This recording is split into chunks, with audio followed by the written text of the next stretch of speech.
Hi everyone, my name is Harshal.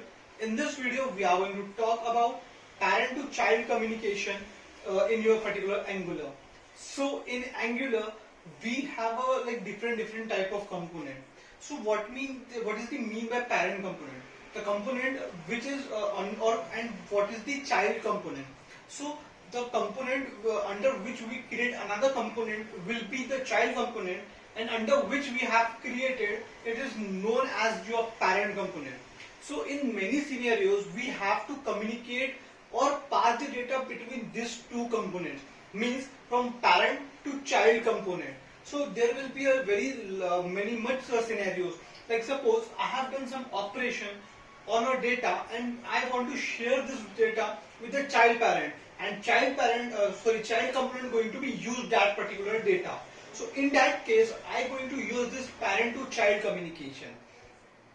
First, we will talk about the HTML communication. So in the HTML communication, in the parent.html file, we are going to write the selector of child component. Suppose I have a child component as the user, and my parent component is app.component.tss or your app component.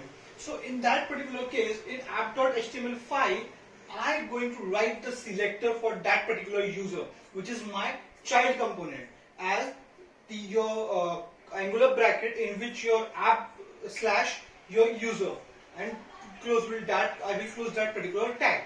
In this particular selector tag, I will get all the HTML data written on the user.html file. Whatever will be written, it will be going to print on that particular parent component HTML file. Now talking about the particular your data, how this data going to be shared. Suppose I have a variable name y equals to 10. I have to share this data with the child component. So what I will do, I will use the binding in your app selector tag. In selector tag, I will make a square bracket, variable name as particularly hero or any variable you can give, equals to that particular variable name, which is your y. So this y going to be shared with the child component. Now we have shared the data, but we have to receive this particular data in our child component. In our child component, I will going to import the input class of your Angular.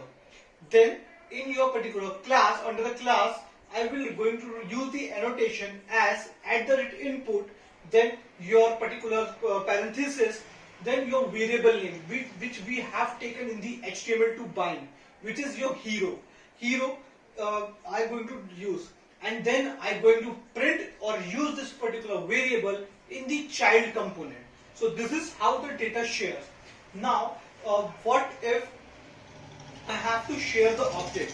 So I will create an object in the particular parent component, and then I will share this through this Angular tag, and this is going to be print on that particular HTML file. Suppose I have to reuse this particular code. So in HTML, I have an object which is a user object. Then I have to print name and age. In the child component HTML file, into your particular curly braces, under curly braces, which is your interpolation, I have write user.name and another user.age. Now this child component I have to reuse again and again. So in the app component.ts file, I have a created of array which have an object of user, like multiple users. We have a 3 names like Bruce, Peter or Anil. Then age like 50, 30, 60. I have created this array of object. Now in the particular app.html file, I am going to create a div. Under div, I use this particular selector, which is your Angular selector, under Angular bracket, which is app.user. Now in this particular, I am going to share this object as binding square bracket, your variable name, which is hero. Then I have in the div, I have particularly use the ng loop, which is ng for equals to let ob of your user, which is your array of object. Now I will share this particularly ob onto this particular hero. So in the square bracket, your hero equals to ob. So once your loop is started, first it will share first object. then it will share second object, then it will share third object.